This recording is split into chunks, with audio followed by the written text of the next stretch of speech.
नमस्कार मंडळी, आज मी आलेली आहे शांताराम डोईजोड यांच्या नर्सरीमध्ये. तर चला आता बघूया कशा प्रकारे आपल्याला मार्गदर्शन करते त्याबद्दल.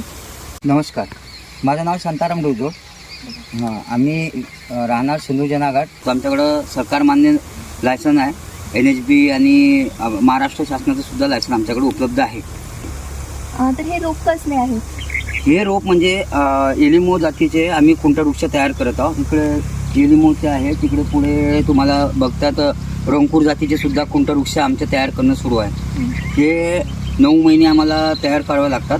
त्याच्यानंतर मग याचं परत पेरणी करून त्याच्यावरती ग्राफ्टिंग करावी लागतं. कशाची ग्राफ्टिंग? म्हणजे संत्र्याची, तसेच मोसंबी, संत्रा आणि लिंबूची. गव्हर्नमेंट नर्सरीकडून आपण मातृवृक्ष आणलेली आहे. त्याच्यावर तर आपलं बडिंग काढून आय बडिंग आपण करतो.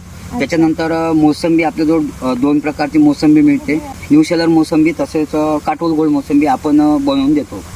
त्याच्यात फरक काय आहे म्हणजे या व्हेरायटीमध्ये? व्हेरायटीमध्ये असं आहे की फळाचा फरक आहे. न्यू शेलर म्हटलं की पातळ छिलक असतं आणि रस जास्त असतं, आणि काटोल गोल्ड म्हटलं की जाड छिलक असतं आणि रस थोडा त्याच्या मानाने कमी असतं.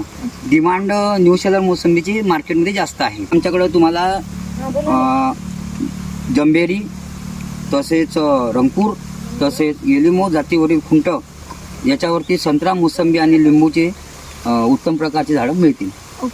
तर शेतकरी मित्रांनो, तुम्हालाही जर कोणते संत्र्यासाठी किंवा मोसंबीसाठी किंवा निंबूसाठी पनेरी वगैरे काही लागत असेल तर तुम्ही यांच्याशी डायरेक्ट संपर्क करू शकता.